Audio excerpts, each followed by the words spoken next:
Here's a sneak peek from today's episode. So in my case, the director of content who has helped develop those standards and practices to make sure they're compliant. In some cases, that could be even pairing them with a writer to help solidify the brand voice, but then we're going to take it and go promote it. And we're going to suggest to you how you can be involved in that promotion as well. Of course, you wrote it. It's your insights, never going to be branded as the company, right? And to the point on trust earlier, what I'm trying to avoid is there's one person off in an ivory tower in marketing who is going to end up looking like the thought leader on digital transformation or digital product engineering, which is not the case. The whole company is made up of those people. We're then there to give them direction, the tools they need, and we're there to amplify their contribution.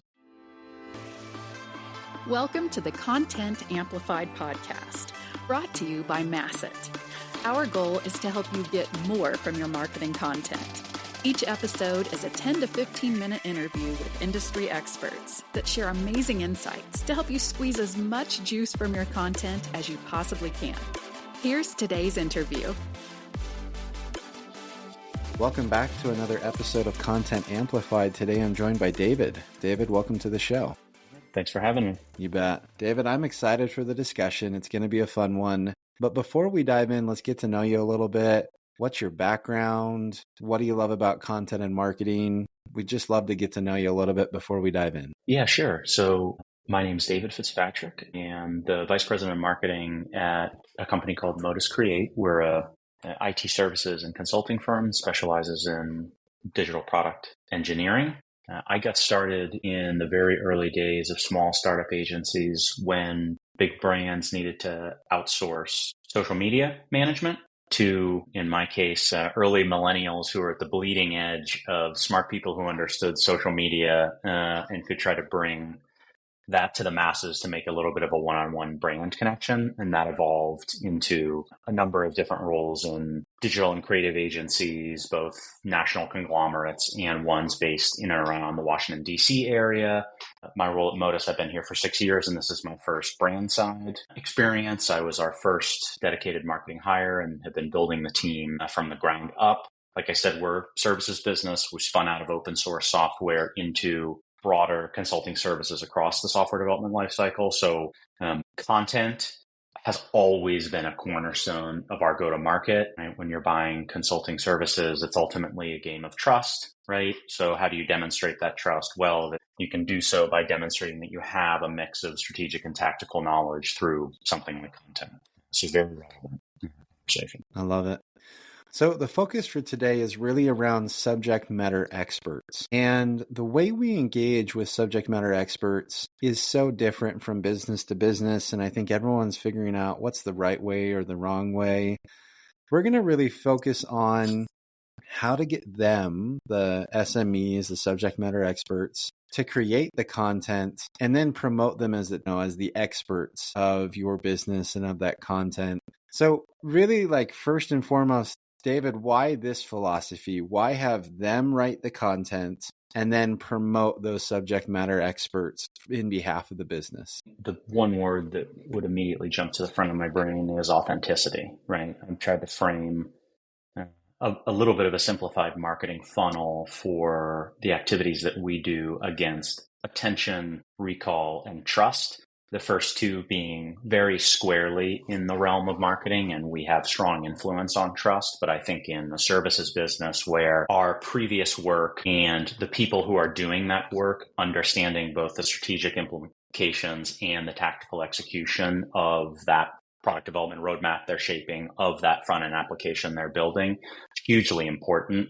Right. So as we move down the funnel, we're really looking to amplify the people who are actually going to be doing the things, right? And being very cognizant too, if I was a frontline, now we'll call it consulting, but I worked in many agencies for 12 plus years, and that's where the insights are. Those are the people interacting day to day with the clients and doing the execution. There's very often some very interesting fodder for the company level story that's hiding behind, well, no one asked me, or I never knew how to bring it. Yeah, I love that. So when we're looking at giving some freedom to create content from subject matter experts, there's always the question of how do we make it into a cohesive brand? a unified message, and really make sure it aligns with some of the business objectives and goals? How do you kind of measure and balance those elements? It absolutely is difficult. I'll say my preamble to this is the classic "it depends" answer. I think first, it just starts with greater exposure and conversation, right? How do we engage SMEs and even leadership over the frontline consultants in the case? How do we engage them in a regular conversation to pull out ideas and begin to get some of those, to get a little bit more tactical than that? Have framed for our people a somewhat basic, we'll call it content development life cycle.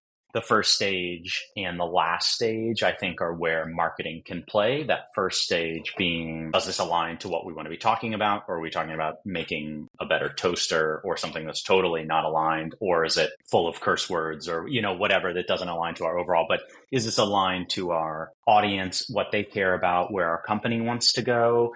Then sharing some editorial guidelines. Some of it can be basic tone and voice. A lot of that seems to get more marketer centric than just empowering people with some general guidelines around active voice and tooling and best practices to support them doing the bulk of it in the middle, which is indeed sharing their own insights, right? Here's a set of tools. We use Grammarly. Always gut check it with ChatGPT before you send it back. Here's what we think from a voice perspective. Here's where we're going. We use the term themes a lot, and that's one that seems to have resonated internally, which is not just we're focusing on selling X, but there's an overall demand or a lot of conversation in the market with our buyers, with similar firms around the implementation of AI, right? So how do you relate back what you're saying to that overall theme, right? Doesn't mean you need to build a better AI mousetrap. There's many different directions you can take it, but does it align and show off our expertise related to that overall theme we want to be talking about? Give them the tools to go forth in that middle part. And then, of course, the bulk of marketing coming in at the end, which is to say, how do we promote and amplify, right? What channels are available to us? We'll then, obviously check the middle, and that's routed through a single editor. So in my case, a director of content who has helped develop those standards and practices to make sure they're compliant. Some cases that could be even pairing them with a writer to help solidify the brand voice, but then we're going to take it and go promote it. And we're going to suggest to you how you can be involved in that promotion as well. Of course, you wrote it. It's your insights, never going to be branded as the company, right? And to the point on trust earlier, what I'm trying to avoid is there's one person off in an ivory tower in marketing who is going to end up looking like the thought leader on digital transformation or digital product engineering, which is not the case. The whole company is made up of those people. We're then there to give them direction, the tools they need, and we're there to amplify their contribution. I love that. So the natural question for me is, how are you amplifying effectively? What are some strategies and maybe some tactics that are working really well? And then on top of that, how do you get that to resonate with your brand and the business and not just the individuals? Like you mentioned there, lifting the whole business up to say, these are the caliber of individuals working for us and that will work with you in your use case with the services industry. How do you kind of tie those all together? I think some of that has to come through the marketing department steering with things like themes, right? And that's where having regular conversations, like I said, with the senior leadership that sit over some of our consulting lines of business, for lack of a better term, really help, because they can then delegate even to more technical and frontline people, participate in the content development process themselves. But by being involved in regular conversation and indeed involving marketing much earlier, we're able to actually help craft that. What we never want to do is, we did a marketing campaign on that thing and we look back and it's actually like we did a LinkedIn post, right? There's so many channels that we can avail ourselves of.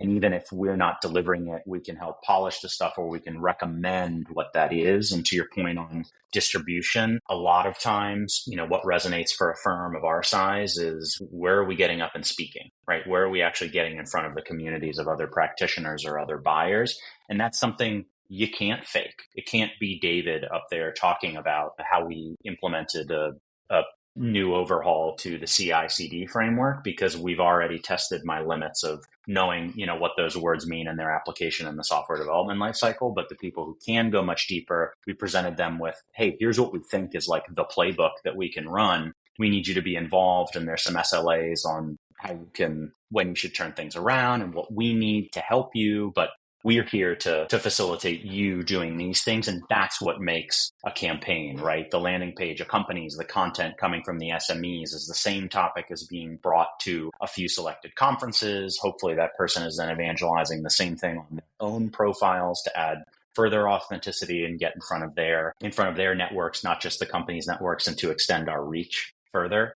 That's been a big uplift for us. I think we've also seen the major trend in overall content marketing and moving away from the 2014 playbook, perhaps, of gating stuff behind email, which is, it does introduce some tracking problems, but giving it away for free, right? And knowing that some element of interest, that awareness and recall is unmeasurable, I think is pretty core to what we're doing, right? If we're in those communities authentically, we've seen over time that accretively that does increase meaningful pipeline contribution, right? And it's in a less predatory and more high value way than, well, okay, we got 300 people that download the ebook and an SDR has just hit them over and over with 7 touches until one person, reluctantly decided to do a demo intro call, right? Yeah, I love that.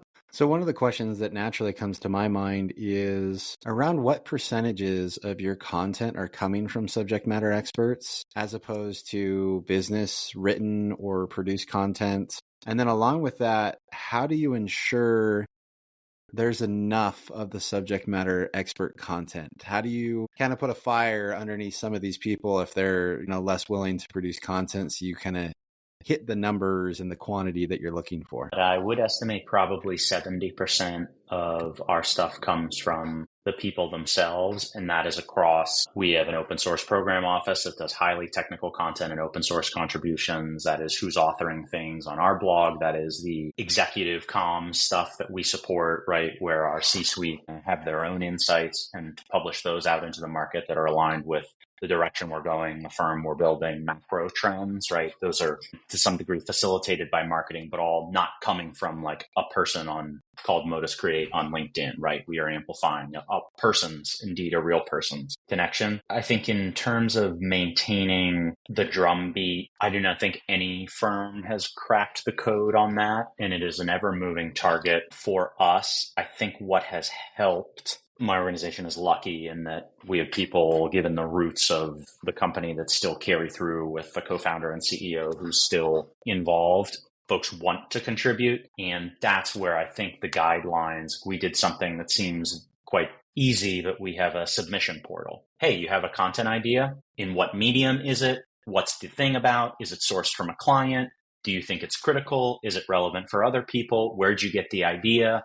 Right. And that can just even build a backlog to just start that conversation. And through giving people some standards and guidance, or these are the 3 themes we're really hitting next year. So if anything comes to you, right, into 2025, talk to your direct manager, talk to their boss, use the portal, right? Get in front of us, because we'd love to have a conversation about how this can fit in. Some of that is just content enablement, not in the sense of distribution, but how do we enable ideation there? Some of it is championing the people who model the behavior that we really want. And then the rest of it is we're constantly evolving, right? How do we get more line of business aligned to be even closer to those conversations? Do we talk to account managers versus the consultants on the ground? Are there different perspectives that they can all? I love that. I love all of that information. I mean, roughly 70% of the content coming from subject matter experts. I think that's a great percentage for a business to strive for. And I think that that's a great gold standard. I also love that you were talking about the content enablement of the ideation side of things, and how do we enable the subject matter experts to be excited to contribute? I love that you're giving them ideas, you're giving them themes, and you're making all these tools and resources available to say, if anything ever comes to mind, please get it in front of us. We want to help you. We want to enable you to be successful. And I think that's big. I think it's bigger than just saying, hey, can we interview and write an article and quote you?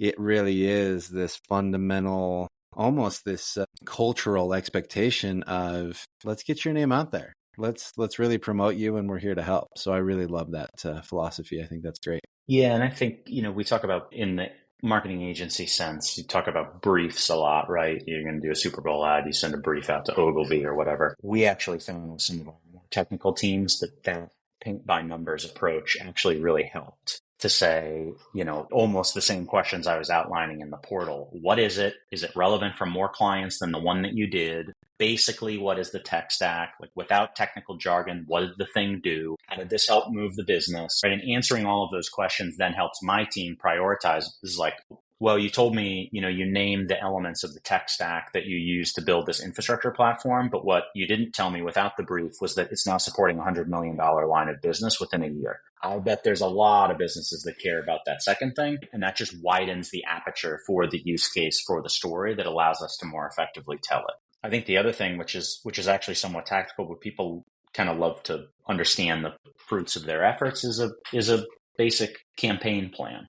The one LinkedIn post is not a campaign, but this is indeed what it could look like. Here's the potential. Here's all of the plays in the sports sense that we could run, right? There's regional conferences we can go to. We can type this up officially and enter it to a call for papers for a big conference. We would lodge it on this area of the blog, which means it would get promotion in the monthly newsletter, and it would go on LinkedIn. We'd ask you to champion it. We would package it up for sales enablement, right? And it makes it much more real. Like, oh, we're really doing something with this. We're getting something out of it, and this is more valuable, right? Than, hey, I did my blog post, I finished it, and sometimes I forget to promote it. Right? What we don't want is someone to participate in that process and then just feel like, oh, I got done. It's gone forever, right? And we definitely want them to take some ownership. And to your point earlier, it's an opportunity for them to then increase their own cachet in the market, right? And their own value by being a face to that. I love that. Well, David, we've run out of time. These episodes go by super quick. If anyone wants to continue the conversation and reach out to you online, how and where can they find you? Look me up on LinkedIn. That would be the easiest place. I try to be as responsive as I can to inbound messages. David M. Fitzpatrick is my handle there. Be happy to chat with anyone else. And thank you, Ben. Appreciate it. Yeah. Thanks again, David. Appreciate the time. Thank you for listening to the Content Amplified podcast. Please subscribe and leave us a review. And for additional ways to get more out of your content, visit our website at getmasset.com. That's getmasset.com. And tune in next time to the Content Amplified podcast.